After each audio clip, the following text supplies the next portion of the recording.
କାହାଣୀର ଶୀର୍ଷକ ମାର୍ଗଦର୍ଶକ। ଜଣେ ବଳଶାଳୀ, ସାହସୀ, ଦାମ୍ଭିକ ଓ ବୀର କୌଣସି ଏକ କାମରେ ବାହାରିଲେ। ଯାତ୍ରା ପୂର୍ବରୁ ବୀର ଜଣକ ନିଜ ଗୁରୁଙ୍କୁ ଦେଖା କରିବାକୁ ଗଲେ।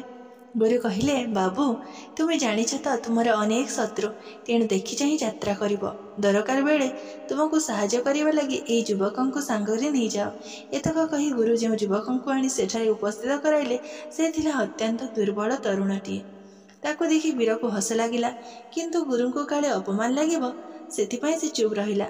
ଗୁରୁ କହିଲେ, ଏ ଯୁବକ କଥା ସଦାବେଳେ ମାନିବ, ଏ ତୁମର ମାର୍ଗଦର୍ଶକ। ବୀର ବାଧ୍ୟ ହୋଇ ସେହି ନହନହକା ତରୁଣକୁ ସାଙ୍ଗରେ ଧରି ବାହାରିଲେ, କାରଣ ଗୁରୁଙ୍କ ଅନୁସାରେ ସେହି ଦୁର୍ବଳ ଯୁବକ ଥିଲା ବୀରଙ୍କ ସୁରକ୍ଷା କବଚ। ଏଣେ ଏହି ମୌକାରେ ବୀରକୁ ହତ୍ୟା କରିବା ଲାଗି ତାଙ୍କର କିଛି ଶତ୍ରୁ ମେଳି ଯାଇଥିଲେ।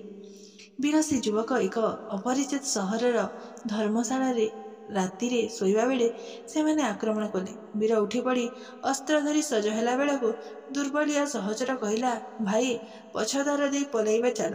ବୀରଙ୍କ ଲାଗି ଏହା ଥିଲା ପ୍ରବଳ ଅପମାନ, କିନ୍ତୁ ଗୁରୁଙ୍କ କଥା ମନେ ପକାଇ ତୀବ୍ର ଅନିଚ୍ଛା ସତ୍ତ୍ୱେ ଅଜ୍ଞତ ସେ ପଛ ଦ୍ୱାର ଦେଇ ପଳାୟନ କଲେ। ତା ପରଠାରୁ ନିଜ ସହରକୁ ଫେରିବା ପର୍ଯ୍ୟନ୍ତ ବୀର ଜଣକ ଯୁବ ସହଚର ସହିତ ଲୁଚି ଲୁଚି ବୁଲିବାକୁ ବାଧ୍ୟ ହେଲେ।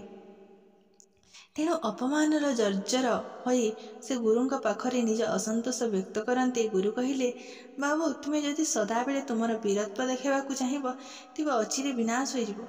ତେଣୁ ବେଳେ ବେଳେ ଲୁଚି ଛପି ନଈ ଯାଇ ବଞ୍ଚି ରହିବା ଶିଖ।